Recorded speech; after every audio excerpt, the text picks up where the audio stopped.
Halo dulur mbrabu, izin melintas nggih. Lah nek ape mlebu dusun mbrabu iki ana gapura iki lho. Ngarepe gapura mau ana pomene lho. Dadi ora kentekan bensin lho nek teko kene lho.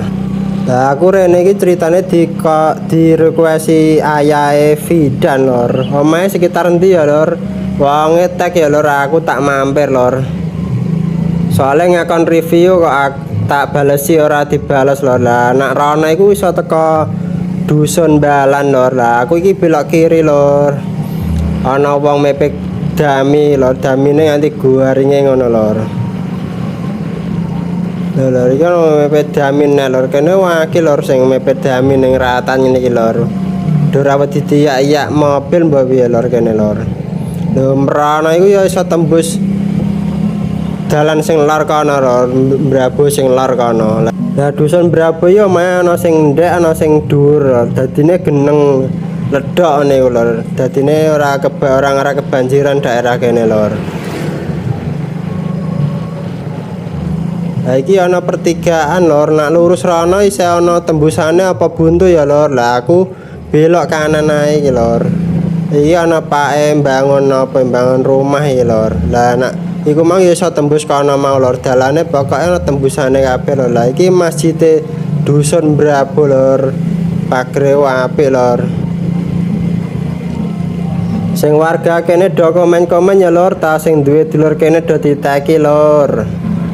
Di-share barang ngono lho, ben sing delokake lho, ben ora rugi ning video niki lho. Niki ya kamerane rega larang niki lho. Kono mau iso tembus-tembusan kabeh lho, ora bakal buntu dalane lor. Nah lor niku iso tembus sawah lor. Nah aku belok kanan ae lor, mubeng dusun mbrabu iki lor. Nah dusun mbrabu iki sing terkenale apa ya lor? Soalnya aku ora wong kene lor, aku wong njaba lor. Do komen do cerita-cerita ya lor. Lah iki tembusane sing kidul gang kidul mau lor. Aku lurus rene lor, engko ben ning review ben sempurna lor, ben rada dawa lor videone lor. Lah iki wit-witan jati lor, kene rada adem lor, wiwitane sewake lor. Lah kono iku gak ana omah lor. Lah nek kono iku tembus setra tapi ora iso metu kene lor. Langite jos lor. Wit-witane sewake lor.